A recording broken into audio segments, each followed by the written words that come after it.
দিন যদি শুরু হয় সঠিকভাবে, তবে পুরো দিনটা সুন্দরভাবে কাটবে।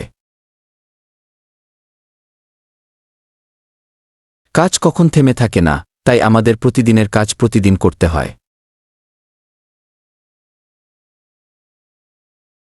দুপুরের খাবার আমাদের কাজের শক্তি আবার ফিরিয়ে দেয়, যেন নতুন উদ্যমে কাজ করতে পারি। বিপদে যারা আমাদের পাশে থাকে, তারা আমাদের প্রকৃত বন্ধু, যারা সত্যিই আমাদের ভালোবাসে।